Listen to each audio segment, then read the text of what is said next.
Man, you come straight out of a coma. Yup.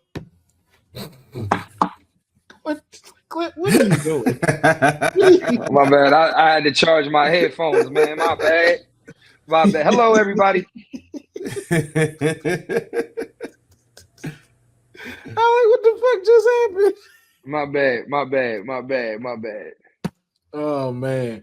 Ladies and gentlemen, welcome to another episode of Straight Outta Comic Book. I am your host, Will Pharaoh, man, and I got the homies with me today, Mr. Young Deuces himself. Hey. What the fuck was this light-skinned shit you were just doing with you and your face? I just caught your ass. Me? Yes, you. I caught your ass before you did that. You was. Do you ever see how Deuce takes pictures? Look at his selfies on Instagram. Hey, let me cook. Hey, let me Deuce be like praying hands, all that. Y'all just look at the camera like. Hey, listen here. I take pictures for my fan base. All right, listen here. It's not for y'all. Like I said, as long as the ladies tell me it's good, I'm good. Get your money, man. I ain't mad at you. And of course, man, you can see him on the road right now, with his homeboy, whose name? Oh, P. Morton. I remember it now. Mr. P. Morton right now on tour. Mr. Clint Coley himself, man. Appreciate you taking this time out while you're on the road to jump on with us, man. And it's PJ Morton. Got to add the J just because his dad is Paul Morton, so he's Paul Morton Jr. His dad is a very famous bishop. You know, I learned the hard way. That's neither here nor there. But yes, I'm on the road with PJ Morton right now, and I'm gonna give myself a gold star for remembering the Morton and the P for that. Because I was don't say worse. I say so much worse. But ladies and gentlemen, we have a lot to talk about. Comic-Con just recently happened this past weekend. Yep. We know the big thing we're gonna talk about, but just so y'all stick around, we're gonna go to that last. And you know we talking about Robert Downey Jr. as Dr. Doom. But we're going to get into that. But I want to get to some other things first from Comic-Con. Starting off with DC. Now, normally we know Marvel is the ones that shines at San Diego Comic-Con. And it was good to have them back in Hall H. But DC also gave us some gems and some things to look forward to. Starting off with Max revealing another trailer for The Penguin. And it's starring Colin Farrell still dressed up as the Penguin, looking phenomenal. Oz is back at it. And what we have learned is that the show is going to pick up, I believe, 6 months after the events of the Batman. Mm-hmm. And now what we've learned is that it will lead into the sequel to the Batman. So this will be a show that you will have to watch in order for you to know what the setup is going to be for the Batman sequel. So I know both of y'all have watched the trailer. So I just want to get first, starting off with Deuce, I want to get your initial thoughts on how are you feeling about the Penguin trailer and what it's bringing to the new DCU? So for me, one of the biggest draws that I loved about the Penguin trailer, just even in general, like the idea from when it first got like announced that was just doing it, is that I think about like we don't never think about Batman being a grounded superhero series, right? Like granted, like that term gets tossed around a lot with like the Captain America series and everything like that in Marvel, right? But when we talk about DC, we never really like classify like the different levels of DC films. And so, I used to love Gotham. Like and one of the reasons that I love Gotham, and I used to tell people, I'm like, Gotham is really a cop show with superhero elements. Like that's really what Gotham is. So when I see Penguin, it's like, to me, it's like an extended version of that. It's like it goes real deep and dark into like mafioso Gotham.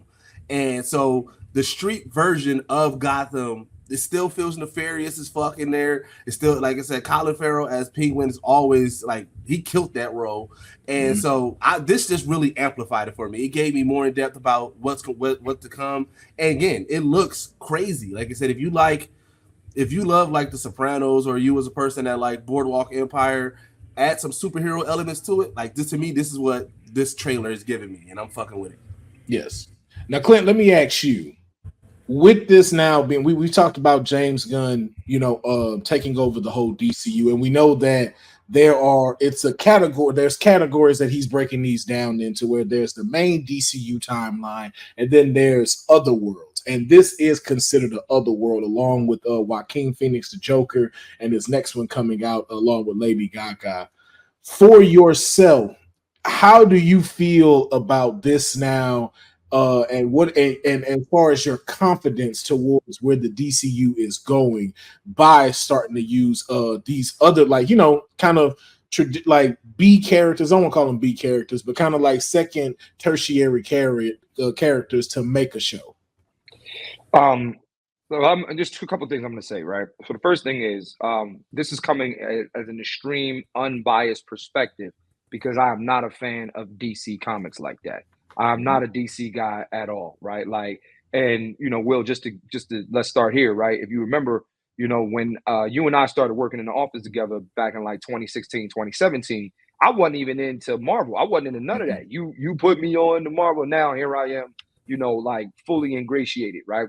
So as I'm looking at the Penguin trailer, right, and seeing what they're doing with this character, I think DC's lane needs to be more shows, right? Like, I think DC needs to do more of this kind of stuff.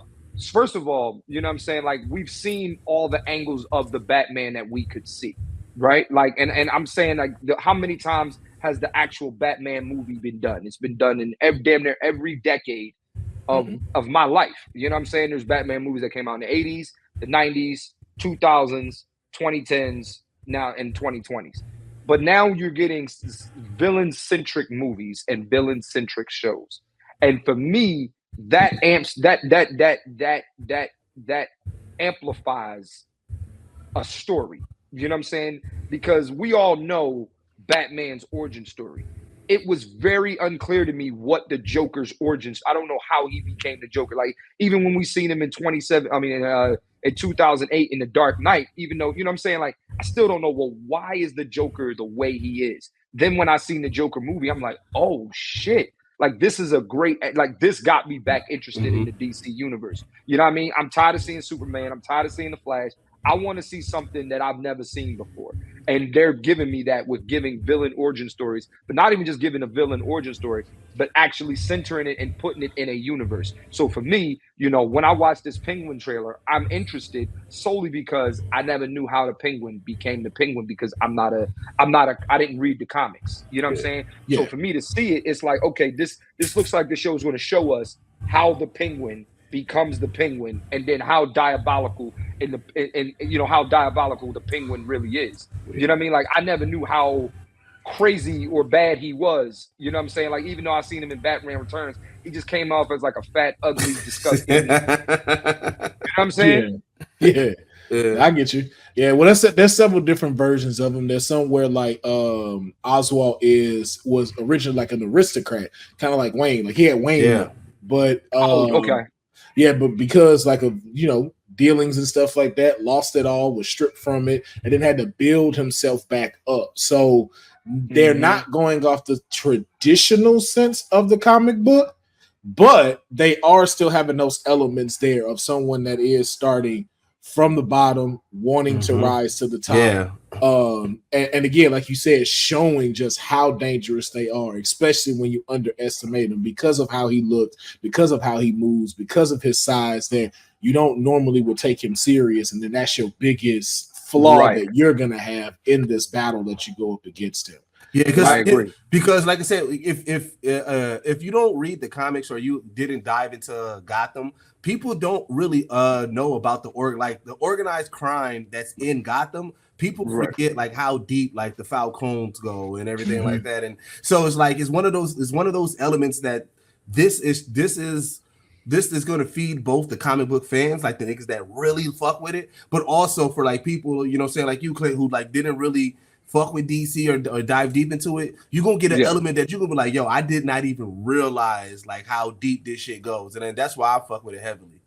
Yeah, I do too. And then just the fact of this allows you to see the characters we're gonna want from a different perspective. Like, we're not seeing Two-Face from Batman's eyes. We're going to see Two-Face or Harvey Dent, because in the trailer, Harvey Dent is revealed to be in the trailer. You hear his voice. I don't think they show an image of it, but you do hear his voice. But we get to see it through Gotham's eyes. We get to see it through his eyes. We don't get to see how Batman affects this city, but also how Gotham affects these people and what can happen moving into the sequel. So I'm excited for it myself. I think it's gonna do good. It's like, to Deuce's point, it's definitely giving me those Soprano vibes. Not saying like greatest show of all time, but it's definitely giving me one of those dark, deeper stories that we're gonna get a lot for it. I just wanted to ask one question, because the one thing that I realized about all DC, well, just even in general with DC property, Gotham may be the most important city in comics, because if you think about it, for most comic books, like Metropolis is Metropolis, but like, what's the culture of Metropolis? Like, what's the culture of Star City? Gotham is the one that if you have a Batman property, or you're doing anything remotely mentioning Gotham, if Gotham doesn't have a culture and a character, it really takes you out. Because, you know what I'm saying? Like, when we watch stuff, like, as much as we love The Dark Knight, it's like that Gotham didn't really have a character, right? And so it's like, oh, dang, you know, I didn't even think about that. But the reason why we love the Burton, you know what I'm saying, DC films, is that Gotham felt like you can get shanked at any moment. You know what I'm saying? Like, it felt like, hey, this city definitely needs a fucking Batman, because this city is fucked up. And that's the one thing that I love about Gotham, is that, like, out of all things, I always look for Gotham to look like something. I don't look for like, oh man, this is a superhero, this is a Superman movie, so Metropolis got to look like this. Like, I really think like Metropolis is just downtown. Here's what I realized. Speaking of which, I live in Gotham, as y'all can hear in the background. None of this shit happened till I hit record. No sounds, no dogs barking, no ambulance going off, no nothing. As soon as I hit start stream, now all of Gotham want to rise up and wait for Batman. Batman don't even come out in the daytime. The fuck y'all doing? I'm gonna be real. Gotham is a lawless ass city, bro. Right? Like Gotham is lawless, bro. So my thing is that getting to see, like, again, seeing Gotham from the, like, when I saw the Joker, right? Seeing Gotham City in the 70s from the Joker's standpoint, it's like this man shot a nigga on stage at the, like, he shot Johnny Carson, like, bro, like, that's wild, bro. You know what I mean? And all I'm saying, so my whole thing is that I am in an era where I do like the villain's perspective. I think, because if I'm not mistaken, right, DC Comics were always a little darker than Marvel. Am I right or wrong? It kind of was back and forth, because at first, at first they wasn't, and Marvel was, and then it kind of did a flip. And so more recently, yes. Yeah. Okay. They do have more effed up stories, though. I will say that. Yes. The killing joke.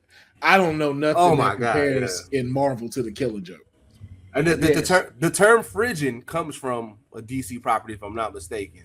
I believe so. Yeah.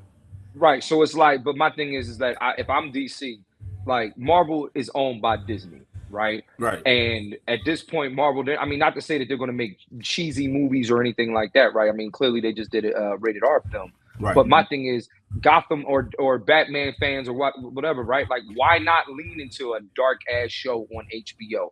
Why not lead into something that we feel like you can? Yeah, like, why not lead into a dark show? I don't think there's anything wrong with that. No, not at all. And I just think as long as you have someone that's, I think what the people like Matt Reeves have done is they've made that next evolutionary step that Christopher Nolan set off, because I think Christopher Nolan kind of set the bar with superhero movies when he made The Dark Knight, and you start to see a lot of people start to implement his stuff, putting it very much into reality, but in some ways kind of, you know, losing the superhero elements a little too much, to where it's like, okay, this is a little too realistic. I don't need this. I still want my superhero, my over-the-top costumes and everything. But I think Matt Reeves is finding a great way to find that middle, to where it's like, okay, I'm still going to give you everything that's in the comic book, but I'm also going to blend it in with reality. And I think we're seeing that with the Penguin. which is why I also like too the polar opposites of it, because with DC, the DCU, I'm feeling like it's seeing some of the clips from the Superman movie, and after they're just wrapping, it kind of feels like they're going back to that 50s type of feel with the bright colors, the Metropolis we know like from the TV shows and from the cartoon shows. So I think they're doing a great job in being able to give us so many contrasts that Marvel hadn't started with, that they are going to have to try to find a way to catch up with, because the MCU did a very great job with Deadpool, and we will get to them. But this is your first R-rated, so you still have a ways to go as opposed to DC. They've done it already. Now you just got to get the big budgets right. And I think you will with having James Gunn there. I agree. Yeah. So I look forward to seeing the Penguin. I believe it's coming out in September. Not sure of the dates are subject to change, but if you have Max, check it out on Max. If you don't, subscribe to Max. I know there's some bundles that are now going with some of the streaming services. So hop on there in September so you can check it out. But we're going to keep somebody's account. Or I'm gonna let him say that, since I as the host, I'm trying to get sponsorship. So I'm sorry. No, you're good. You're the comedian, so you can say it. I'm just gonna agree to this. So you're the comedian. You get the you can say it. I'm just joking. Huh. I'm just joking. But moving forward to more Comic-Con news, we found out that the boys were also there and revealed some new news. Now, of course, season 5 is going to be coming out in 2 years. It won't be released until 2026. So, but even though it is the final season, we're still getting several different new journeys from the boys. Of course, we already have Gen Z, which will be turning next year. Gen V. I'm sorry, Gen V. Thank you. And that is going to bridge the gap between season 4, season 5. We've heard about the boys Mexico. Not sure what that's about, but we do know that the lead from Star Wars Andor is attached to the project. Not sure what role he will be playing, but you know, it's the boys, and the boys in Mexico, we know gonna be some wild stuff. But we also found out that they're doing a prequel to the boys called Vought Rising. And the center focus is going to be Soldier Boy and Stormfront. I'm excited for that. Now, I just want to know this, and either one of y'all can answer this. How many times do you think they're gonna drop the N-word in this show? How racist is this finna get? It's definitely gonna be hella racist. I don't know if they are gonna be that out there with it, but it's definitely gonna have those undertones. I definitely give you that. Clint, let me ask you, man, how are you feeling about this prequel being taken back in around the 30s, the 40s and 50s for the boys? I gotta make a confession. I've never seen one episode of The Boys. What? Okay, well, you cut your camera off there. I feel wait, hold on, because I feel like Clint will fuck with The Boys so I know I would. I have not put on an episode of The Boys. You know what I'll say too, though, with Clint being a dad and you know, having a house full of girls. That's a hard thing to start. That's a hard show to start. Yeah, especially in the first 10 minutes of the first season. That I could see why that might not be on the top of the list to be able to watch, because that is something you got to kind of take to the side and go watch yourself.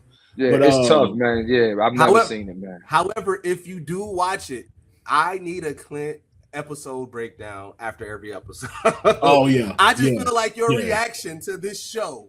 Oh my God, Clint! If you do watch it, if you ever find time to do content, please do just, even if you do a season recap. I need some form of reaction from you from these shows, bro. I got you. We will hop on with you for that one, because I know you're gonna hit up the group. Did this dude just Hey, what? Call me. Call me. Call me. Yeah. But here's what I would say. So the one thing that even spoiler shit in regards to it. So the way. Well, here's what I'll do. So you can talk freely. I'm going to to mute y'all. Well, Will, let me get out the room and then y'all put me back in. Oh no, you good, you good. Because he's not going to get nothing. Yeah, I'm not about to get into deep. It's so much you're not even going to know really who he. All I was going to say was the one thing that I love about the boys right now is that, like, even though it's not 1v1, they're following the book as like season trajectory, right? And so, you know, for those, again, it's not a spoiler, but for those who don't know, like, this next season of the boys is literally the last chapter in the boys book, right? And it's the way it's going to end. It's more so how they're going to portray it, right?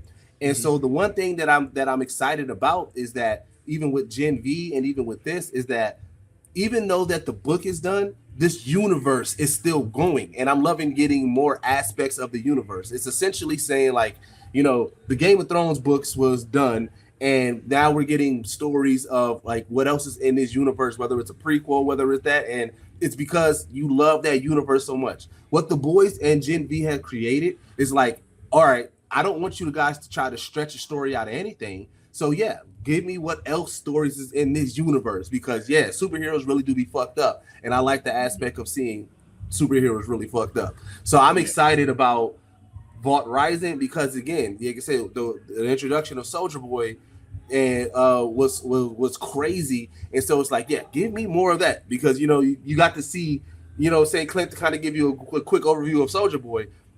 It's always been joked around like, hey, yo, if Captain America was really in that time and he got unfrozen and now, he'd probably be like, yo, what the fuck is going on? Like, he kind of be a little bit more racist, a little bit more. If Cap was an asshole, that's Soldier Boy. Like, if Cap didn't grow up skinny and scrawny and stuff like that and really grew up like a regular white boy, that's him. That's him. And you gave him a super soldier serum. Yeah, that's the version of Captain America. And he woke up in this woke era. Like, wait, what? We have who?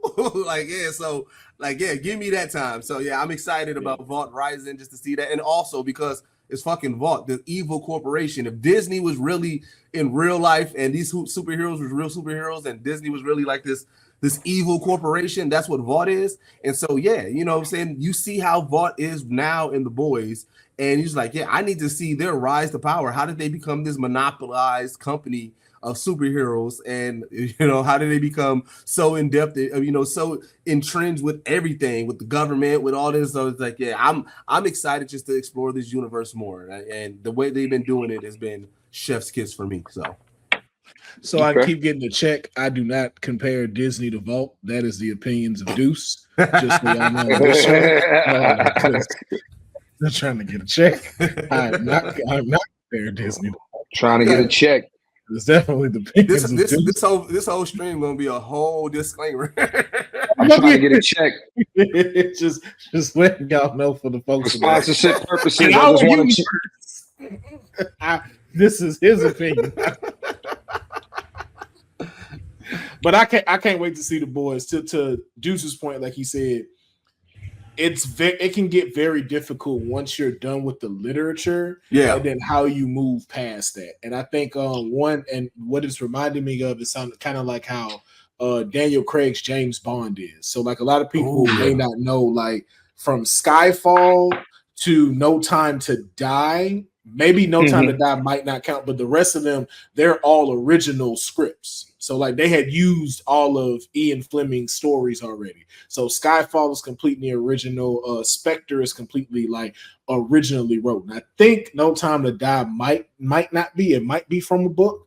But to see them continue that story and not fully use any literature from that, it was like, okay, y'all did a fantastic job. So, and I'm seeing that with the boys, especially with Gen V. Now you're moving it into Mexico, and now you've been telling the prequel about how Vought became Vought. And I can't wait to see like who were their competition during that time.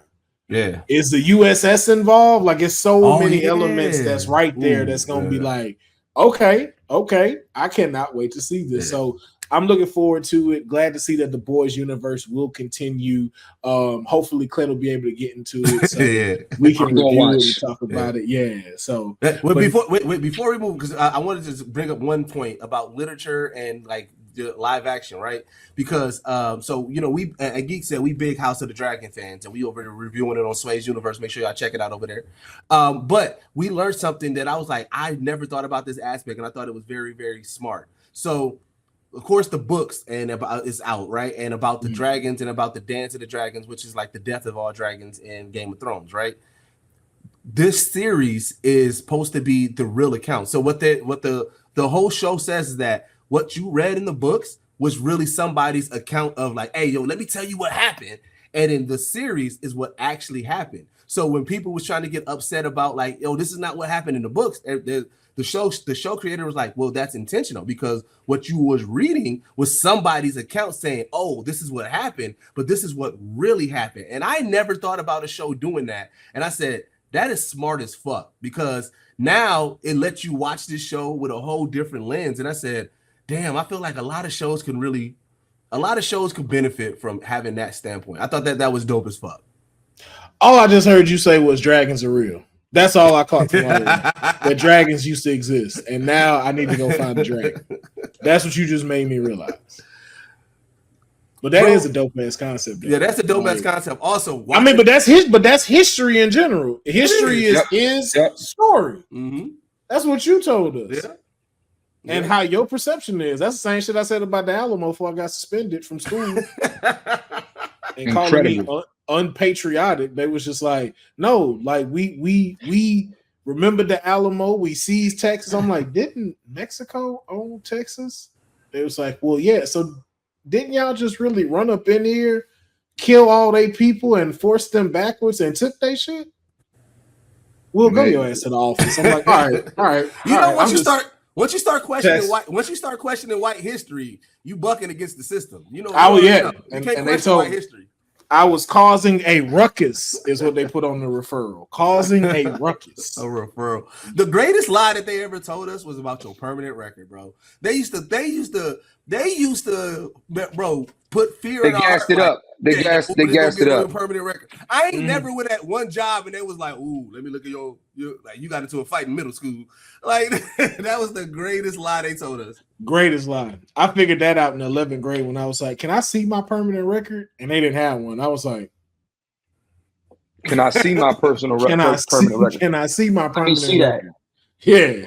They didn't have one. I was like, what? They was like, and all it really is just transcript of you finished this grade, you finished this grade, you finished this grade, and this is how smart you were during all these times. That's all your permanent record is. That's it. Colleges don't remember how you no. And they just want to know if you graduated so they can put you in school. Mm-hmm. And you took your SATs. And half of them don't care. Because I went to art school and didn't take no SAT. I fell asleep on mine. On my SAT. So yeah. But now, time to get into the news. I think everybody wants to talk about. Not Robert Downey Jr. yet. Hold your horses. We just gave y'all the appetizers. This is the third and fourth course. We're gonna jump into some Marvel news. So Marvel at San Diego Comic-Con, the Deadpool cast united. Mm-hmm. All of the characters, and so some interesting things that we found out that I just want to throw y'all away and just get y'all opinion on how y'all feel about them. So a couple of things were broken, records were broken, rumors were put to bed, and someone got their flowers, and I thought that was really dope. One, Deadpool is now the highest grossing R-rated film of all time. It is now, I believe, sitting at over $500 million, and it's only been out a week and a half. Secondly, we got to see the entire cast on the San Diego Comic-Con, and we also found out that this so-called beef between Wesley Snipes and Ryan Reynolds was never real. Bro, that threw me for a loop. I ain't even gonna hold you. So to clarify, what we found out was it wasn't him having beef with it. It was actually Wesley Snipes had beef with the entire project. Yeah. Like the entire project, from production to the script to the creative, all the way down. He didn't like the fact that he wanted Blade 3 to be a little bit darker. Mm-hmm. He wanted it to be less funny. He didn't mind Ryan Reynolds being sarcastic. They just didn't want it to be as funny as they were portraying it off. Right. There was also talks of him cussing out the director for putting the only black guy in a crowded area during a club and had a shirt that said garbage on it or trash on it, and he was the only black guy in the group. There was a lot of tension on the set, but it did not direct between Wesley Snipes and Ryan Reynolds. Which was always weird to me, because I was like, bro, they seem like they would be the most, like they would have the most sarcastic roast fest with each other. Like I feel like when they always said it was a beef, I was like, that seems so weird. I felt like they would fuck with each other so much, but you know what I'm saying? You never know how it is. So I was glad that it wasn't a real beef, that they was like, we just let y'all run with it. But I was like, it was still crazy to me. I was like, what? I just like the fact too, like they kept running with it, and it was like knowing the whole time that he was in the film, and it was like they kept it so quiet, like nobody knew he was in. I mean, it had to be like, you know, anybody that was on that set knew that Wesley Snipes was going to be there. And he was going to be in the film. It was like, nigga, if you spoil this, not only are you going to lose your job, we might kill you. Yeah. Yeah.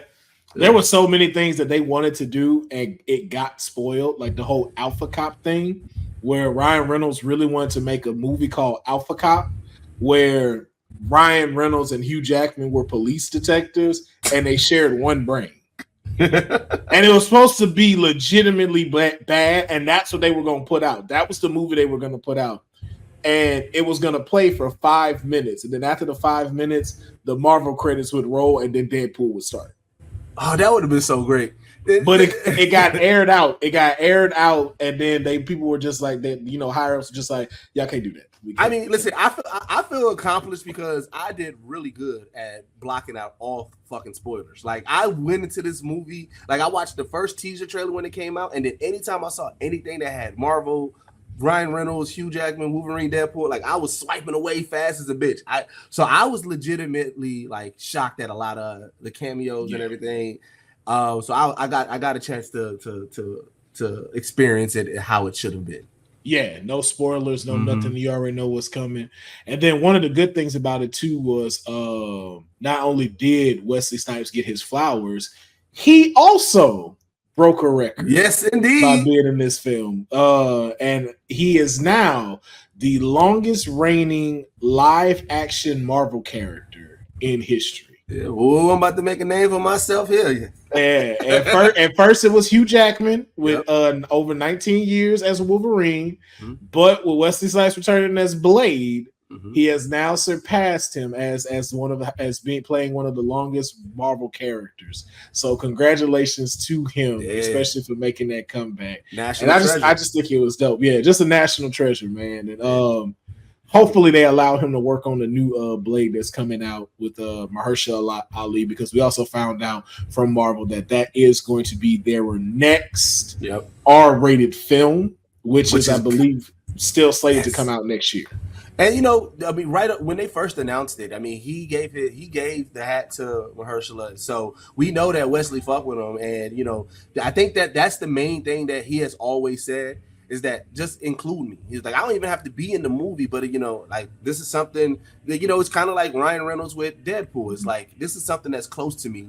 I know the character in and out, because even with like all the old school interviews coming out showing it, like the shit that we love now, that we see, like we love about like certain characters that are in depth with like and actors, how like Robert Downey Jr. take what Iron Man is, and like he was saying that back then. We just what I'm saying. It wasn't as amplified as it is now. So we're seeing these old interviews of him talking about how he like, oh yeah, with the costume and the haircut and the tattoos, and how much he brought in comic book people on his own to make sure that it was close to it. So it's like, you see somebody that close attached to a character, you don't like, even if they're not in the movie, just keep them close, because that they're going to do it right. That they're going to offer an insight that's going to make sure that the hardcore fans and the new fans love this. So yeah. Oh yeah. So, shout out to them. Shout out to Deadpool and Wolverine. If you have not seen Deadpool and Wolverine, I don't know why you watched the show or why you have not gone and seen it, because I don't know what you're doing with yourself. Yeah, you should definitely have seen this by now and feel that initial shock that we felt with all the cameos, all the stuff that we've seen in the film, and can't wait to see how they move forward with them in the MCU. But speaking of moving forward, we got some other news and a bit of news for it, which is the Fantastic Four. The Fantastic Four, we got a little bit of test footage that was shown. We got to see the Fantastic Car and a little bit of the leaked trailer that came out for it. So I just want to know, and then we can start with Deuce. How are you feeling about Fantastic Four from what you've seen from Comic-Con? Where are you sitting on a scale of 1 to 10? Like, okay, I have to go see this movie, to where it's like, why are y'all making this? So I want to start off by saying, when it was first announced, and as much as I love Pedro Pascal, I was not sold on him as a Mr. Fantastic. So I was at that point when they first announced it, because I'm still fuck with the MCU and everything. I was at a 5. With this test footage, it bumped me up to a 7, so I'm still not like excited, but I'm like, all right, I'll see what they got going on for it, because one, the setting that they're putting on it, and also talking about like the different universes and everything. I'm like, all right, I'm here with that. But my main thing also is like Silver Surfer is one of my favorite characters in all of comics, and the way that they've done Galactus has been notoriously wrong, and so when I saw the scale, because again, I always said like the way that we saw the Celestials in the Eternals, I was like, yo, this is like they're larger than life. Like that shit was like it made you feel extremely small. I'm like damn, like all right, this is a problem. So being able to even just see those eyes look through that window and knowing that that's Galactus, I was like, all right, that's what really jumped me up like 2 slots. It wasn't the test footage of Pedro as Mr. Fantastic or the stuff that we seen. It was really just seeing that Galactus look through that screen and saying, oh shit, all right, we are going to be dealing with like an actual big ass Galactus. And I was like, I'm excited about that. So right now I'm at a 7. You know what I'm saying? I still need to see more before I get extremely excited, but I'm at a I guess like where I was at when I'm trying to think like what I could compare it to or something. Like I right now I have no comparison, but I'm just at a 7. I'm at a all right. I want to see what they're gonna do with this property. Yeah, and just for those that be in the comments, not here, but just in general, like people were just like getting upset that they was like, oh, Galactus is supposed to be like the celestial size, and he's looking in like their building. That also could be a spaceship.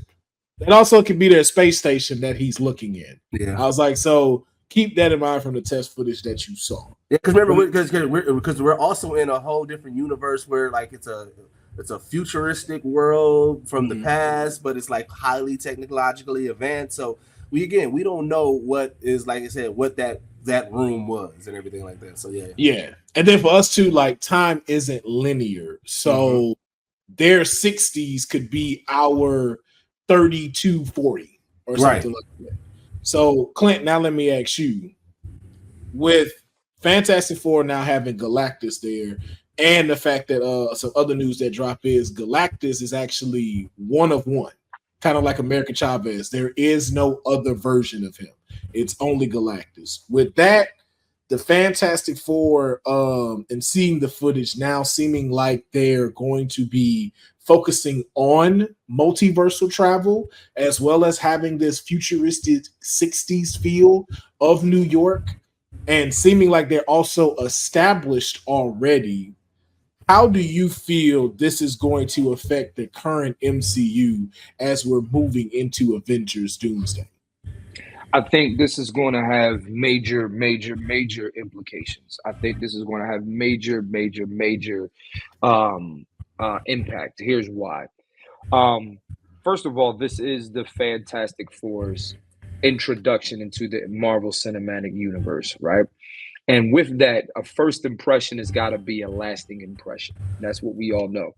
And with the first impression being a lasting impression, in my opinion, I think that you have to, like, the Fantastic Four is too important to Marvel, right? To get it wrong in a sense, right? So I say that to say I think that with it taking place in another universe, right? The whole idea of Secret Wars is pulling different actor or different not actors, but different characters from different worlds or different, you know what I mean, to make the battleground, right? Or make the whatever, you know what I'm talking about. You know what I'm saying? And then the last but not least, right? Like we know that Avengers is called Doomsday, and we know for a fact, right? Like Dr. Doom and Reed Richards are arch nemesis, right? Like that is oil and water. That is like, you know, fuck all the punk ass shit. That nigga that's my problem right there.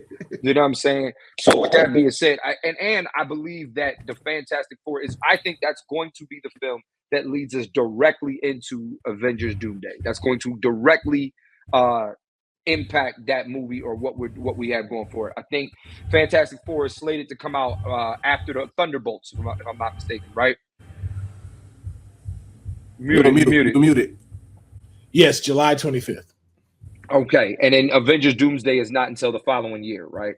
Yeah, 2026. Yeah. But supposedly there is another movie slated to come out before Avengers Doomsday, and then one in the middle before Secret Wars. Right, and we don't. Of course, they don't know. We don't know what it is, but I do believe that this Fantastic Four. I can't wait to see what they label this universe as, right? Because that's going to give me a lot of that's going to make a lot of sense. So that's what I'm waiting to see. Like, what if? I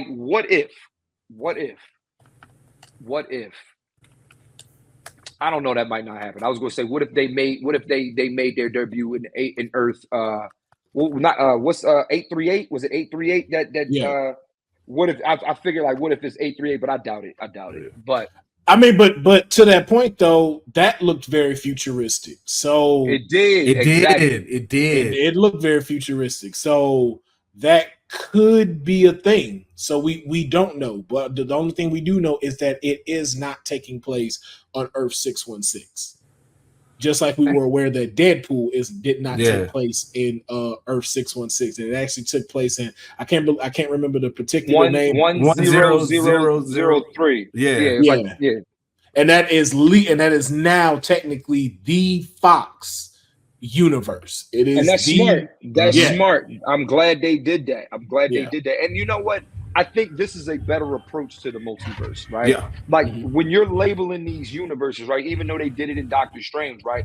But now what you did is, okay, let me ingratiate all of these old movies in the old X-Men universe, and let's put it in. Let's figure out a way to make it happen, right? Because when Secret Wars happens, right, we already know Deadpool's universe is the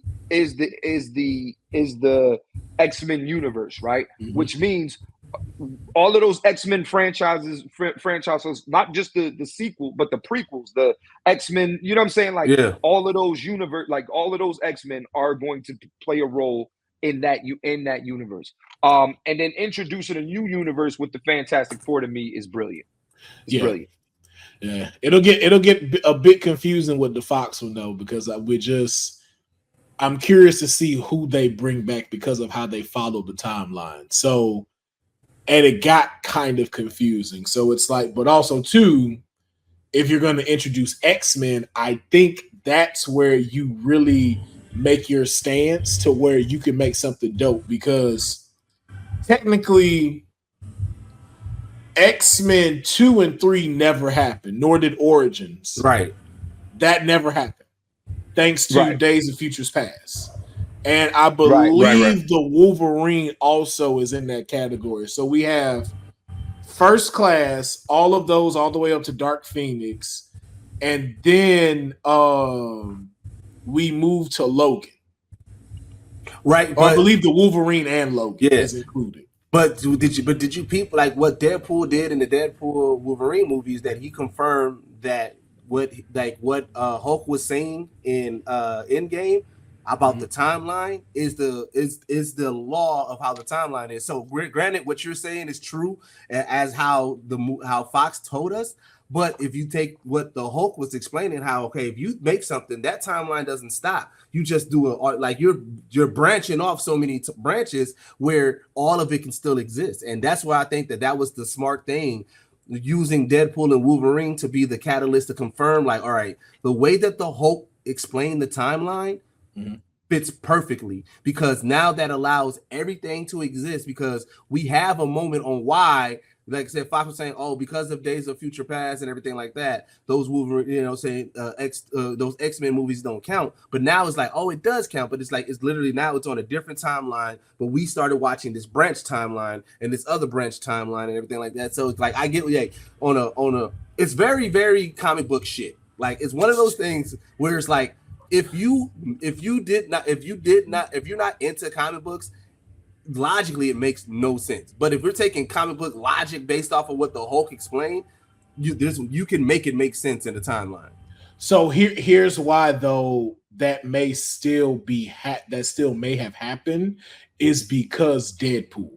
And the reason why is because Deadpool first showed the first class people in his movie. Yeah. And the reason why I say that too is even in Deadpool and Wolverine, remember how they showed his timeline? Yeah. Where the stuff was unraveling? Yeah. So that could be those missing points that we're talking about where they decided to change everything from, and then the effects of Days of Future Past was that steady timeline.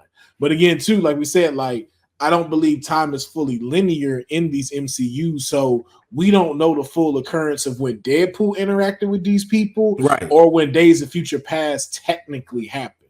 But we now know that he's still jumping in, and now those rules for what Hulk said has kind of changed because of the fact of now Loki being the god of stories, and now that we also have more incursions happening. So I think a lot of those questions will still get answered as we move into our next and final topic of today. But as far as Fantastic Four goes, still sitting at a 7. Yeah. Nah, 6. So still sitting at a 6. I'm sitting. Here's where I'm at. I'm sitting at a 9, and I'm going to tell you why. And I know comic fans look at it differently than I do, because again, I'm not I didn't read the comics growing up or anything like that. What I will say is the reason why I'm at a 10 is because I think they know that Fox fucked up the Fantastic Four 3 times, right? 3 times. I'm not saying one wasn't bad. One wasn't that bad. All right, hold on. I'm sorry. One was not that bad. Oh, I agree, but I mean, in the grand scheme, the fact that you gotta say it's not that bad. Yeah. Saying something's not that bad is that to me that doesn't feel good. It doesn't, but I can't say that it was a fuck up. That's the thing I can't say about the first, because remember too, they were still sitting on the cusp for that era. So how we talk about with wrestling and how wrestling has their certain eras, that was the era of getting big stars and a production to put on a superhero movie based off a comic book without necessarily utilizing the comic book to its full potential. Yeah. So I can understand that. Yeah, so and that's the same thing with Spider-Man. That's the same thing with the X-Men. So in that category, the first one, I'm like, yo, y'all did what you were supposed to do. I enjoyed the first Fantastic Me Four. too. I enjoyed Dr. Doom. I thought the dude Julian McMahon played a fantastic Dr. Doom. I thought all the people that were cast for it was great.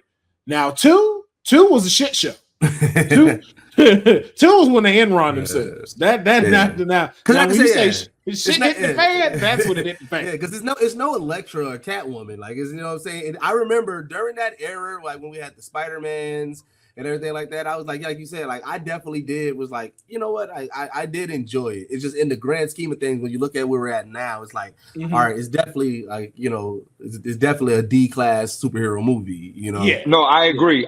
My thing is I'm at a with the new Fantastic Four, I'm just like, I know for a fact Marvel's going to knock this out the park. And the reason why I know they're going to knock this out the park, it was almost the same as when we finally got the Avengers movie, right? It was like, okay, this is what we've been waiting for, and it delivered. And I believe, like, because let's be real, right?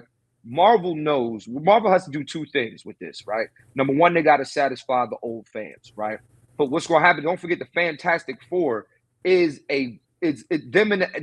are their biggest properties, right? It really ain't the Avengers. Their biggest properties are the X-Men and the Fantastic Four. One is the X-Men, two is the Fantastic Four, then you got the Avengers or whoever, right? So for me, I feel like they're just not, they know how important this is to nail this because of its ramifications on the multiverse and its ramifications of what's going to happen in Secret Wars. Yeah. I feel you on that. Yeah. I feel you. I just don't like the Fantastic Four. So I always liked the Johnny Storm. He was always, you know what I'm saying? The thing was like, you know, he just reminded me of just some like, you know what I'm saying, some New York juggernaut head nigga, like, you know what I'm saying? But like but like Flame On, bro. Like that nigga was like he was always like 1v1 for me, like as the top character in Fantastic Four. Yeah. I like they villains. Oh yeah, Doom. Yeah, Doom was like Galactus, you know what I'm saying? And even you got Doom, you got Ramatut that's still Luke lurking around. There's stuff surfers around, like Galactus. All of that was great. The heroes themselves, okay. But that's what I'm saying. We're going to get. I think Marvel's going to add a new twist to these heroes, right? Like I'm gonna be real, right? When it came to like when I was a kid, right? Like I wasn't a fan of Iron Man. I wasn't a fan of Thor like that. I wasn't a fan of a lot of like nigga. I like Hawkeye. I like Hawkeye now. I'm interested. Right? That's crazy, right? I'm interested. Like I'm interested. I'm you know what I'm saying? I like Loki. Yeah, I'm interested, bro. Out of all the assassins, Black Widow was not my top assassin. I was so upset that they killed off Black Widow. Like, bro, I was like, I wasn't there before. Like, yeah, the MCU made you care about a lot of characters. Made me care, dog. They made me care. Like, I didn't give a fuck about like the fact that when I saw her take that plunge, and I'm like, damn, dog. Like I was hurt. I was hurt when she did that. Yeah. Yeah, and these other tertiary characters, because we also got some footage from the Thunderbolts and what's going on with them. Just a little bit of footage, nothing really too much, but we do know that Black Widow's sister will be like the shining point in this. Yelena, which I'm not surprised, bro. She right off the rip when she came, I said, look, all right, Scarlett Johansson killing it. Like she killed it as Black Widow. However, if Yelena's her replacement, I am A-okay with it because her personality, like she made that Black Widow movie. Yes, like Florence Pugh is killing it. I was like, that's why I'll watch this. But they say that also is going to have huge ramifications moving into the MCU and what's coming next. So I don't know what that means, but I am looking forward to it, and we will discuss it as they give us a little bit more news coming out for it. I'm sure we'll get a trailer sometime within the next couple of months from these properties that we can actually look at, discuss, and talk about and jump in a little bit further with. So again, looking forward to that. Now, on to the big news. On to the next one. On to the big news. We found out that we have changed the Avengers trajectory. Yep. We were set for the Kang Dynasty and then what was most likely Secret Wars. Now it was announced that we are moving into an Avengers Doomsday and then an Avengers Secret Wars that will come out in 2027. And we also found out that the Russo brothers are back. Russo brothers have gave us the hits like Infinity Wars, Endgame, Winter Soldier. So we already know they're going to do a fantastic job on the Avengers. And they made a statement that in order to get the perfect Victor Von Doom, they wanted to get the greatest actor to play him. One, don't believe he's the greatest actor. I was like, first and foremost, right there. Don't think that. Very, very up there, yes. Best? Okay. We just gonna say F Leo like that. But all right. Y'all are entitled to y'all opinion. But we found out that Dr. Doom is going to be played by Robert Downey Jr. In the case for those that don't know his real name, he's being played by Tony Stark, Iron Man. Now, before we jump into the initial response to Doom, I want to take a step back first. And I want to get y'all opinions on what we heard from the response of Jonathan Majors. Jonathan Majors, of course, is no longer playing Kang. They're moving away from that story, allegedly. And when asked about how he felt about Robert Downey Jr. taking the role as Dr. Doom and then moving forward with him, the word that he used was heartbroken. So, Clint, I want to start with you. What are your thoughts on Jonathan Majors' response and how Marvel is approaching this new Avengers and the casting of Dr. Doom? I think Marvel was smart. I think they had to pivot. I think it is what it is, right? Like I think here's the thing.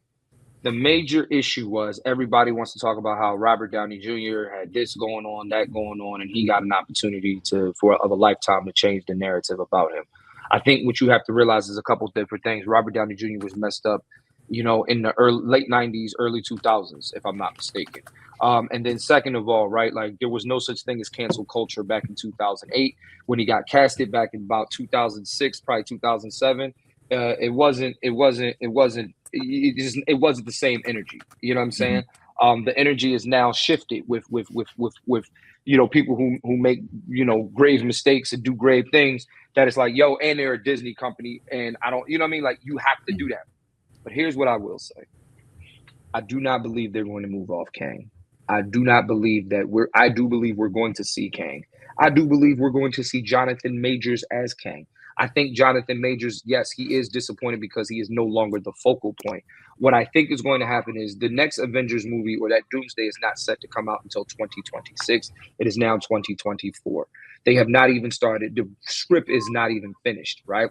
I think that Jonathan Majors' lawyers, whatever, they figured out a way to say, look, this is a bad time right now. We understand you got to pivot in a different direction.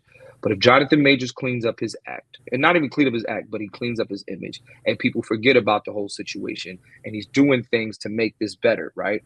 Well, what's going to happen? They're going to bring him back. And the fans and the people are going to love it. It is going to be a big thing. I believe Jonathan Majors will get his redemption either in Doomsday or he will get it in Secret Wars. I do believe as long as he keeps his nose clean, I do believe that if anything goes wrong, I do believe he will be okay. So I get it. He should be heartbroken. He was going to be the big bad. He was going to be, but in the grand scheme of things, I think it's going to be okay.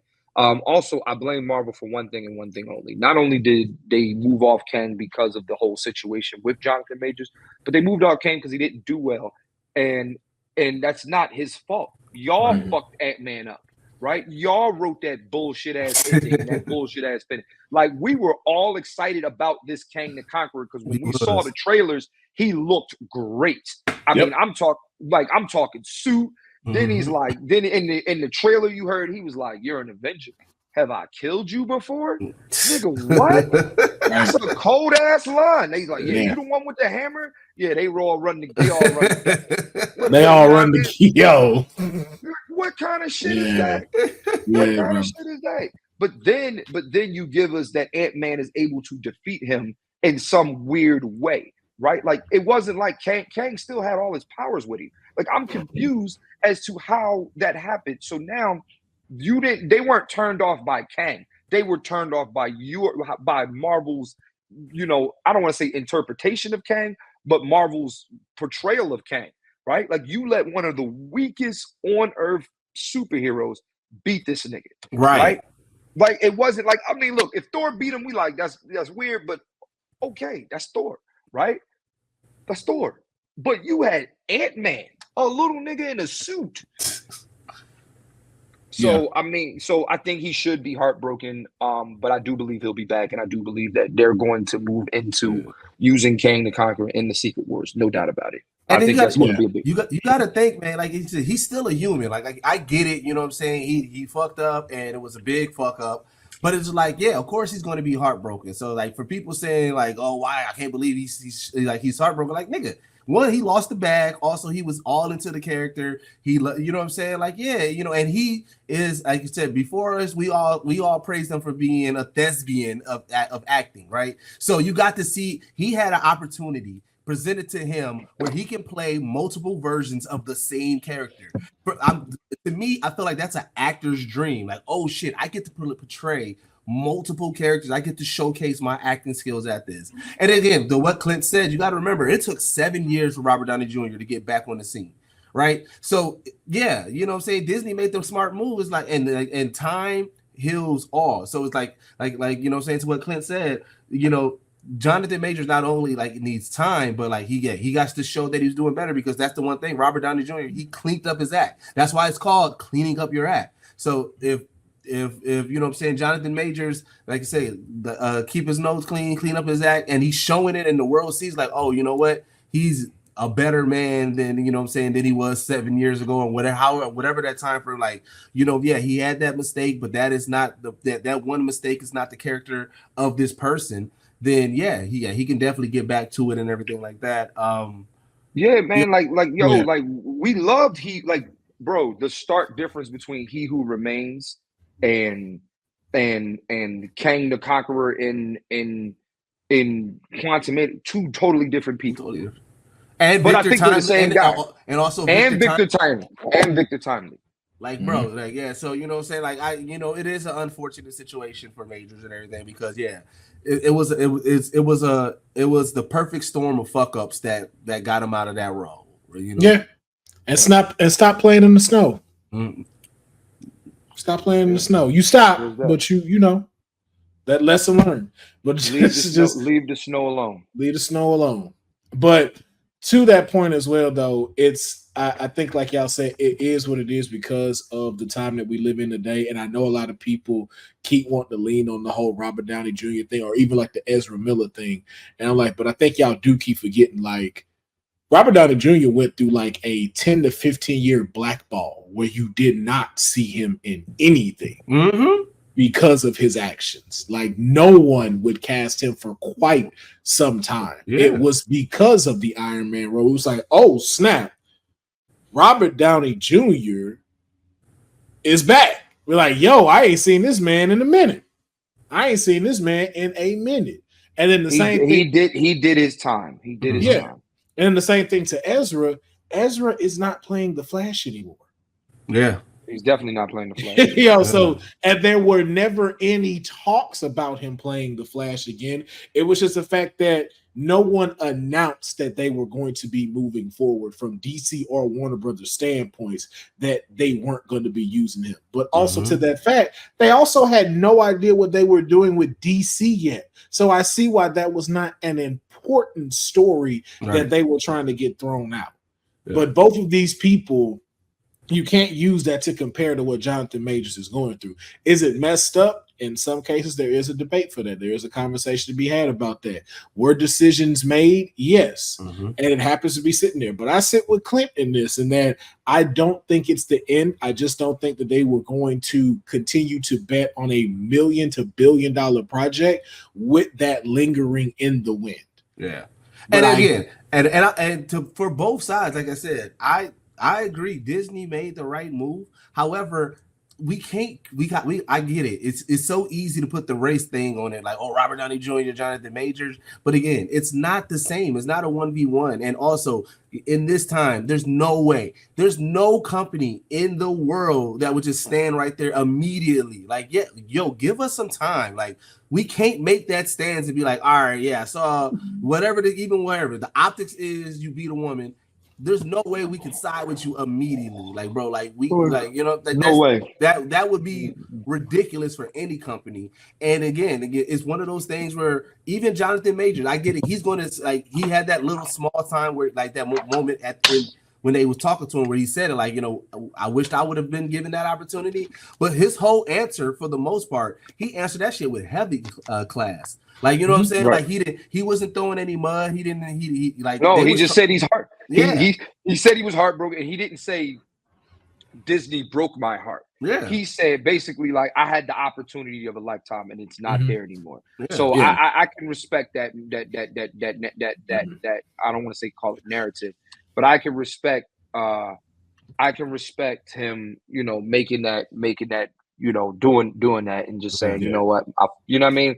And I think he knows that. And I think he's going to be all right. I think he's going to be all right. Yeah. And just from a corporate side of things too, when you see it like that, like they said, like it's hard to stand on those things when certain headlines are put out. When you have domestic abuse, when you have all of these things, you have to remember too, like it's not just fans of the Marvel, but it's also the audience that they want to try to bring in.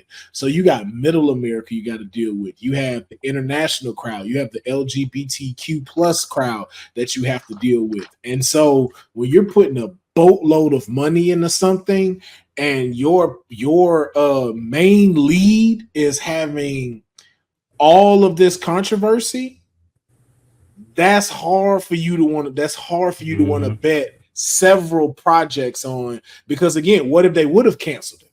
What if they would have said like, yo, we're boycotting the Avengers unless you take this guy out? Now everybody's sitting here like, oh, we just shot like 3/4 of this movie and it's almost finished, and now they're telling us they're not gonna watch it.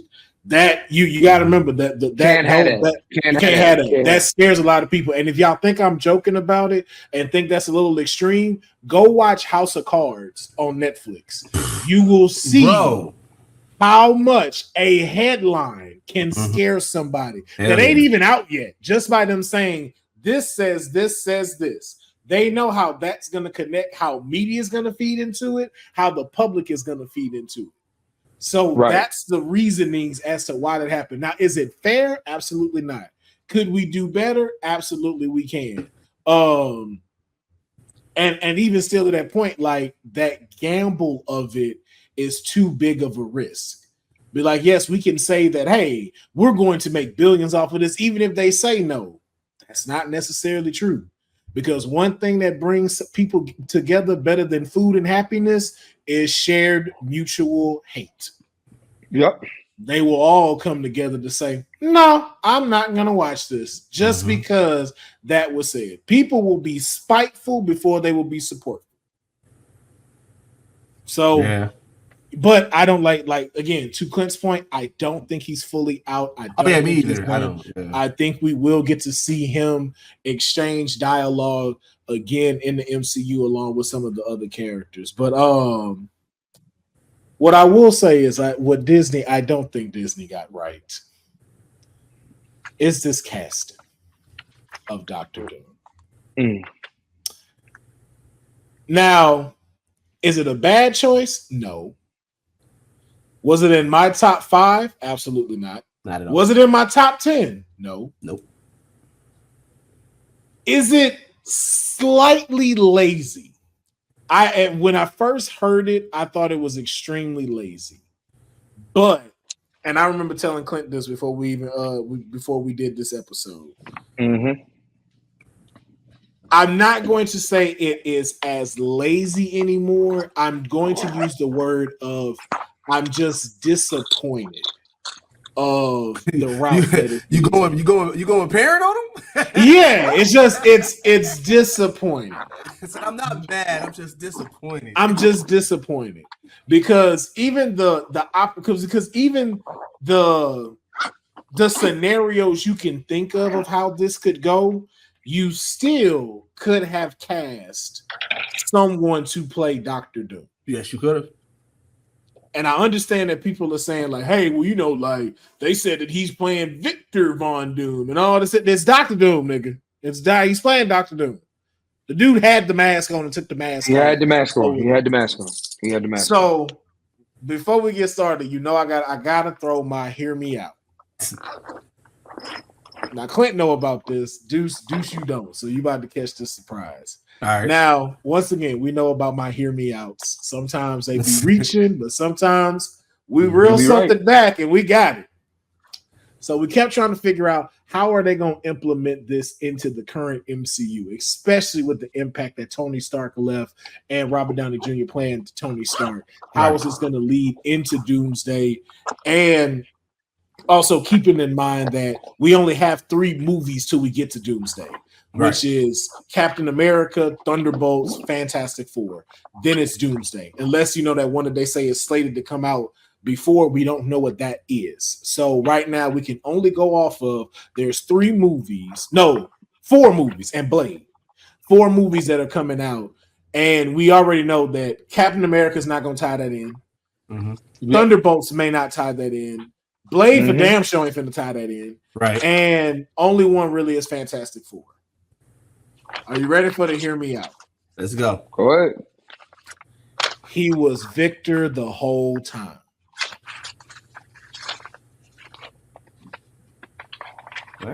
Deuce look. But when Deuce did this, Deuce look like nigga. What?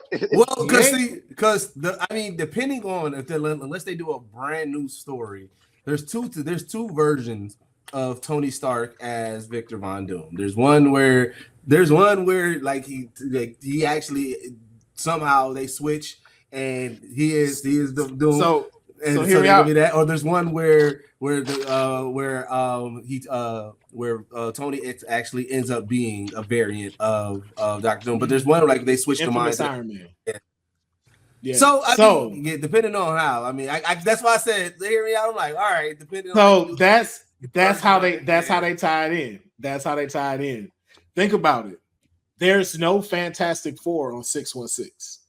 There isn't. And in the comic book where they swap brains, Tony and Victor are college roommates. Mm-hmm. So we never seen Tony go to college. At that point, that could have happened. Whoa. We didn't see him go to college. But in Iron Man, was it what movie was that? What movie was that where we saw him make his what movie was that? Y'all know? Barf. Barf. No, he made Barf. The augmentation where he was talking to his dad. Yeah, but Iron Man 2. Yeah, but no. There was one. No, that's 3. No, Will. He went to MIT because was it Civil War? It was Civil War where he's speaking at MIT speaking at MIT, and he gave away a scholarship to everybody in the room. Yeah, my fault. I jumped several movies. It's a tie into it. So what it was called, the acronym for it was BARF. Yeah, and it was made by Mysterio. Yeah, from from the second Far From Home. My bad. That's the only I can remember as it was called. But yeah. So, but again, you only saw him show the home part, but we know he went to MIT. So we're still missing the fact of who did he room with from MIT. And technically, we've seen it so far. He's made 2 people. He made 2 niggas mad at MIT. It was killing. What was his name in 3? The nigga that the villain in 3. Well, they called him the Mandarin. Fuck. Well, Killian something. Yeah, Killian. Yeah, he made him mad, and then he made Mysterio mad. So obviously, Tony was a problem at MIT. A whole problem. He was pissing everybody off. And you think about it. When you go back to Iron Man 2, Whiplash, what happened? He fired his father and ruined his career. Tony, and then like I said, the whole Wanda and what's her name? Tony has been a villain this whole time. He created Ultron. He brought Thanos in him to Earth.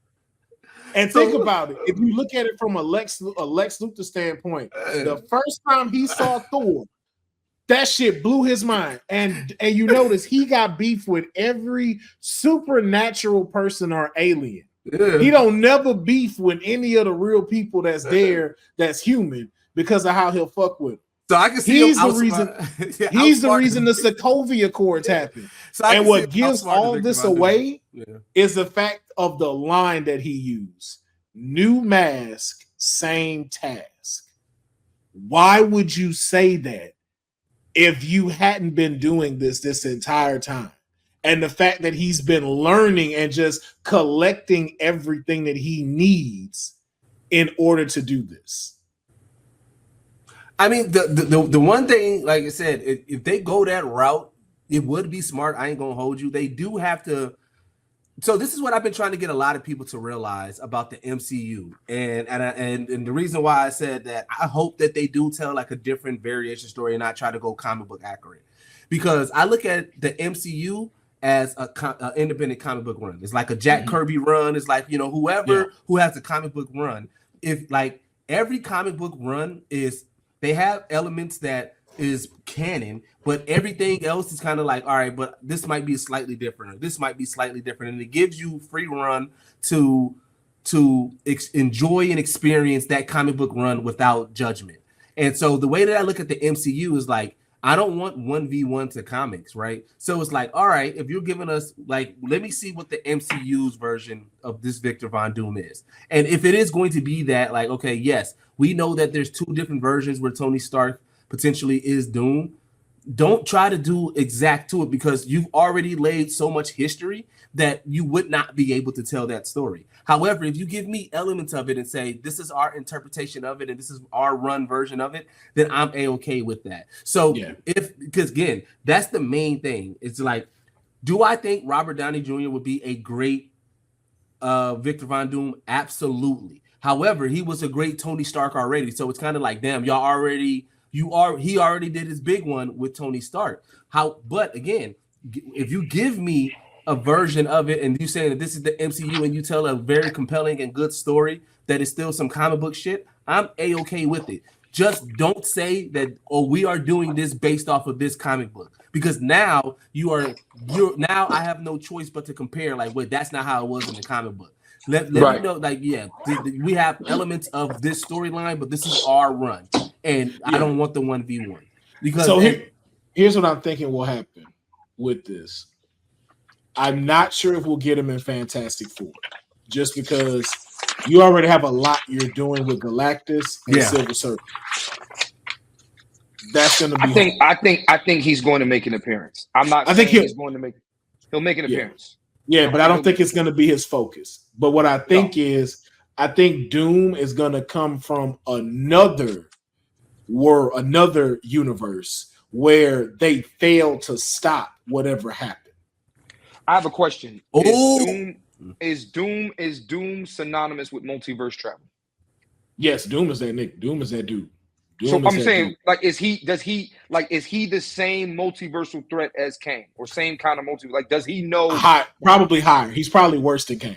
Like Kang do it just because to think of a bully think of a dude who used to get bullied that got powers, and they was just like, yo, this is what you could do.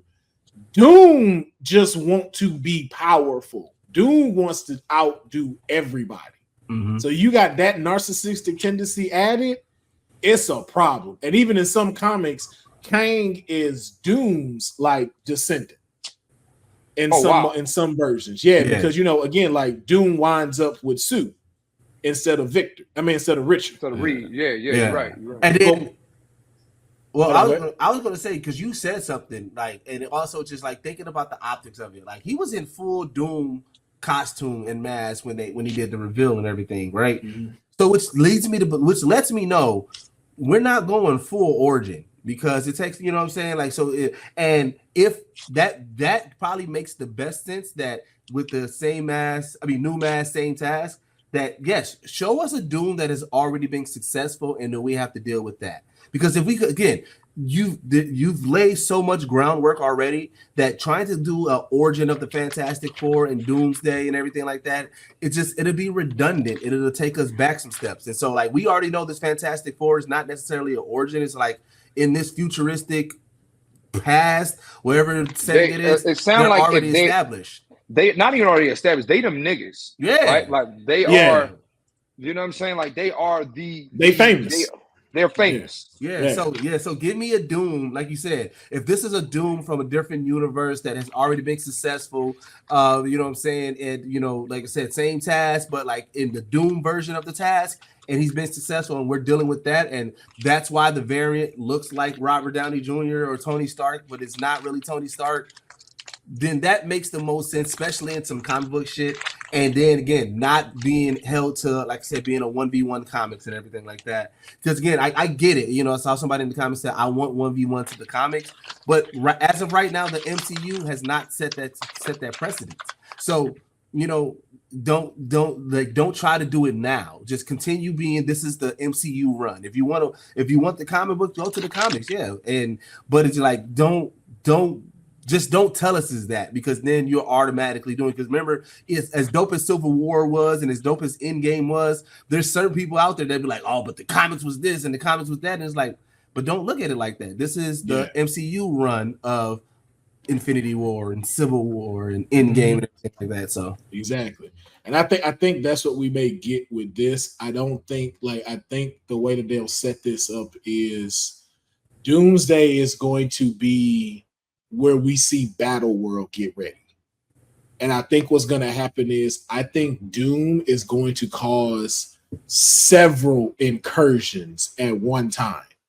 And I think that's what leads us to Battle World, is him finding a way through whatever it is either the Fantastic Four does or whatever this big alter change thing that's coming with the Thunderbolts.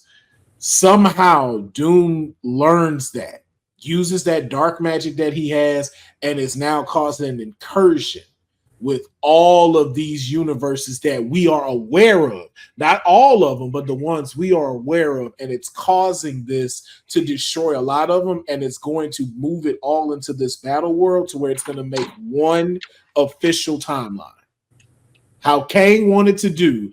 And I think that's why we will see Kang again, because I think Doom is going to have a run-in with Kang. I think he's going to have a run-in with Loki, the god of stories, and the TVA. I believe all of these things will be needed for him to gather all the pieces he needs to have that incursion happen for him to do Battle World and to become God Doom. Mm-hmm. That's tough. I mean, yeah. I'm here's where I'm at, right? I think that Marvel made a ballsy choice, right? And I think that when you make a choice like that, you got to deliver. There is no failing at this, right? They have to win. I mean, maybe I just got a lot of faith in Marvel, man. And I think, a lot of people's faith wavered. I knew Deadpool was going to be the comeback film. I knew Deadpool we were going to get what we got with Deadpool. Now it's like, all right, well, how do we follow that up? And I see, they're going to release some series this year with Agatha. We know that's not going to have they're not going to have major MCU implications, but 2025 will be Marvel's most important year. Yeah. And I think to Deuce's point, if you change your perception of we needed to be a 1v1 of the comics and the MCU is its own comic, I think you will not. It'll take away that whole what we've always done on these episodes where we were expecting this. Oh, this has to happen because of this, and this, and it's like, y'all didn't do that. I think once you take it off of this is where we're making this and what we're seeing in here, and we're implementing a few of the stories that we have from the comic books, then it's like, okay, I see where y'all going. Okay, and now I'm interested just to see where this is going to lead, because you have started a path where so much can work now in your favor if you do it right, and I think that's what we're going to see to come. So I just again, still disappointed with the Doom selection. Oh yeah, I'm still disappointed because I feel like they could have. There's a lot of actors out there that definitely could have portrayed a really dope. I agree with that. You know what I'm saying? Again, there's a way that you can make it work, but I would have loved to see somebody step into that role and be like, oh shit, we got this person in the MCU now and they killing it as Doom. I would have loved to see that too. So I like I said, it's bittersweet. Like I said, I like Clint, I got faith in the MCU. So I'm like, all right, I want to see what they do with it and see how they tell this story. But like you will, I'm also disappointed. Like, yeah, that's kind of a cop out. That's kind of because it's really a safe bet. It's really again, like I said, because I believe RDJ will play an amazing Doom. And if y'all never gave us him as Tony Stark, and we was like, all right, who should play Doom? He probably would have been one of the people in my top. Like, oh shit, Robert Downey Jr. probably would kill it as Doom. So it's like those things, and that's why I'm like, okay, I get it. I know he'll do a good job. I'm just because my whole thing is what's next, and so that's the thing I start thinking about. Okay, once we're past Secret Wars, then what? Yeah. Are we getting a different Doctor Doom? Because Doctor Doom can still be a major implication in the MCU. Or is that it? And then it's like, okay, now where do we go within the MCU? Yeah. Because Doom is involved in a lot of stuff. Kang is involved in a lot of stuff. Or even if we're going the Celestial route or we start diving into X-Men, it's like, okay, what happens with Doom? Because is Robert Downey Jr. going to play this for the next 20 years too? Absolutely not. Exactly. So like it's just those little points that I think of just like how are we pushing the MCU forward, or are we just putting this on Impact alone so the fans are just like, yo, because it seems like everybody, like the initial shock of it, everybody seemed happy about it. I was not. I was just like, so when Ashton Kutcher coming out to tell us, we've been punked and they bring because there ain't no way this is happening. Yeah. But it is. So I don't know, man. But I'm good with it, man. I know y'all say it's lazy or whatever. I'm good with it because I have first of all, let's be real. Outside of all of that, we could have got other actors. Let's be real. We know he's going to make a great Doctor Doom. Oh yeah, that's the thing. We know he's going to kill the. We're not questioning that. Yeah. But do we have someone else that could have done it and maybe done it better? Absolutely. I would have loved Doctor Doom to be black though. The only thing is, I know that the origin story of him being from Latvia or whatever and all that's not going to. You know what I'm saying? But no, you can say that could have easily been altered, especially with Kang being black, because you altered that for Reed. You've altered Reed. Reed, I don't give a fuck when nobody say Pedro is Hispanic, so that means Reed Richards is Hispanic, and you can still lean off of that. That's fair. And the same thing with Doom. Doom could be mixed. Doom, his father could be from Latvia, and his mom is black. Right. But which tells the story. Are black women fucking with a Latvia nigga? I have no clue. I mean, George Lucas got a black woman. Robert De Niro got a black woman, so I'm sure. All right, I'm just asking. I'm sure Latvia dropping rope over here with some chocolate. I have no doubt. Dropping rope. Out here dropping rope, man. But I want to get y'all final thoughts before we get out of here. How do y'all feel now with all the stuff that you've seen from the trailers of Captain America, hearing the news from San Diego Comic-Con? How are you now feeling about the next step into the MCU? I'm feeling like the MCU knew they fucked up.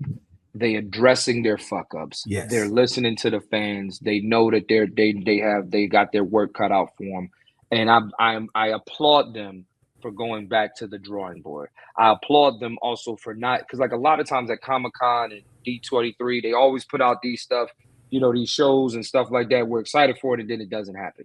Right? There are untitled shows and movies that's supposed to be coming out. I know for a fact we're probably going to have to get the Young Avengers. You know what I'm saying? There's no doubt about it. I just say that to say I think that I like accountability, and I like being able to pivot, and that's what they did. Yeah. And I know some people got upset about it, and which I'm like, I don't know why. The Russos are 4-0 with what they gave us. Definitely 4-0 with billions of dollars in revenue to like all four of the only one that didn't was the Age of Ultron over I think Age of Ultron. I think they did $1 billion, but The Russo has 3 of the top 10 grossing film of all time. Yeah, if you want to take the fourth, that one out, yeah, 3 of them. And my thing is this: the one thing that we always said that we love, even in general, is like we want people that's connected to it. So them going back to the Russos, I don't look at that as a failure. I looked at it as like, yo, you know what? We try to get experimental. We try if to. If it ain't broke, don't fucking fix it. Let's go back to what? Don't fix it. I'm sorry, they gave us Winter Soldier, Civil War. Oh yeah, my bad. Infinity War, and Endgame. That's it. That's them boys got 4 rings. So that's why I'm like, I'm okay with them going back to it. You know what I'm saying?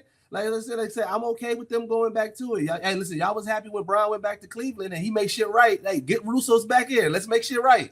But that's what you need. Yeah, it's like if I'm going for this, because again, too, we think about it. Infinity War, Endgame, that was great. Secret Wars is a whole different beast. And to be honest with you, it has been quite some time since I've seen directors be able to manage such a large cast and to have such a major amount of people into 2 films. And if anybody are going to do it, it is going to be the 2 of them. They're going to deliver. And because of the fact they're actually fans of this shit. Bro, I had an Endgame. I legit had chills probably like 3 times where I remember watching it. I was like, bro, I don't know what I'm feeling right now. When he picked him on there, that was the first one. When he said Cap on your left, that was the second time. And then when Tony snapped, and I'm like, bro, I ain't never felt this much emotions in a movie like I am feeling right now. So yes, nigga, the Russos got me, nigga. They can be, bro. The Russos gonna be like, look here, we about to do an Infinity War style movie with Warner Brothers and Cartoon Network and those characters. I'm like, nigga, I'm all in. I don't care what y'all doing. Oh shit, what I do? He say Warner Brothers and Cartoon Network. Oh shit! I just heard Dexter's Lab trying to say a symbol. That's hilarious. Oh man! But look, fuck shit up. But look, man, we're gonna go ahead and get up out of here, man. I want to thank my guests for coming in, and of course, before we get out of here, I want to make sure you can know where to follow and continue to support them. We're gonna start with Deuce, and then we're gonna move on to Clint, and then we're gonna close this thing out. Deuce, it's on you. All right, so can y'all hear me? Because I hit something. I got too. Nah, you good. You good. You good. Fuck some shit up. Hey, so first off, man, I want to say how much I really appreciate this community, man. So I was at DreamCon and I had something that happened to me that has not happened to me in my entire career of doing creator shit right now. I was at DreamCon coming down the escalator and literally just out of the blue, some nigga like, hey, are you Young Deuces? And I'm like, yeah. He's like, bro, I watch straight out of a comic book, man. I love all the shit that you be doing with All Death. I be seeing the Geek Set shit, you know, Sway. And he was like, man, you know what I'm saying? And then, you know, just talking about it. And so, you know, I've had people stop me and shit like that before, but he, you know what I'm saying? The way he approached it, and he was like, I mean, you mind if I get a photo and shit like that? And I'm just like, hey, yo, this is kind of fire, bro. And I was like, bro, I ain't never had that happen. Straight from this community, man. So I appreciate y'all so much, man. Like, that was really dope. DreamCon was really dope. But hey, man, follow me at all social media, young_Deuces. If you got time tomorrow at 3 p.m. Central Standard Time, or go to the Geek Set podcast page, we're going to be doing our DreamCon recap, and we're going to be doing a anime character draft. We're going to be drafting 5 characters on each. See who comes up with the best team out of all anime characters. Come up with the best team. We're going to do a snake draft, so we would love to get y'all input on that and everything. You go to Sway's Universe, man. We got our interview up there on Sway in the morning, but also we do our reviews. We're reviewing House of the Dragon and The Boys over there. We're trying to figure out what's the next thing that we're going to be reviewing. So, you know, we love to see y'all over there. And then obviously, man, still doing Watch Mojo shit, man. Blur's on Watch Mojo. Make sure y'all check me out over there. Yes, sir. Oh, my bad. I was the Olympics is on at the same time. I apologize. I'm not even really Olympic and the Olympic nigga. I'm always rooting for the black person. So if it's a black Frenchman versus a white man in America, I'm going for the black Frenchman. But that's neither here nor there. No, man. First of all, Deuce, congratulations, man. You know, Will, myself know what that feeling is like. And I'm gonna be real, it never gets old. Anybody that ever comes up to you and asks you for a picture or says they're a fan or anything like that, that shit never gets old, man. And I'm glad that you got to experience that, and you're going to continue to experience that because it's a good feeling, and you deserve that. Appreciate that. But with that being said, too, man, I don't really have much going on right now that I'm talking about. You know, I'm on tour with PJ Morton all August. Then I'm going on my own tour in September and October, filming my next special, My Edible Wore Off, in October. Man, follow me on all social media, Clint Coley at CLINTCOLEY. Again, at Clint Coley at CLINTCOLEY. Yes, indeed. Yes, indeed. So make sure y'all follow and support our guest today. And y'all already know where to find me. It's Will Pharaoh, PHARAOH, on my Twitch, YouTube. Make sure you subscribe to those channels. And then make sure you also subscribe to the new Straight Out of a Comic Book YouTube channel, as well as the Twitch and all their social platforms, Instagram, Facebook, TikTok, and Twitter as well, so you can stay up to date with what we're doing, when episodes are dropping, and what we have coming out. And just thank you for everybody that did tune in today. The video will normally drop on Mondays, so if you're catching the live, you were just blessed to catch the live, see us in raw, capacity, and then the full episode will drop Monday, along with inserts from just us talking about Marvel. So y'all just getting a whole bunch of more content and stuff when it comes to Straight Out of a Comic Book. So I want to appreciate y'all tuning in. Thank you so much for watching, and I hope y'all enjoy the rest of y'all weekend, and we'll catch y'all next time. Hey, man, I'm glad to be back. Yes, sir.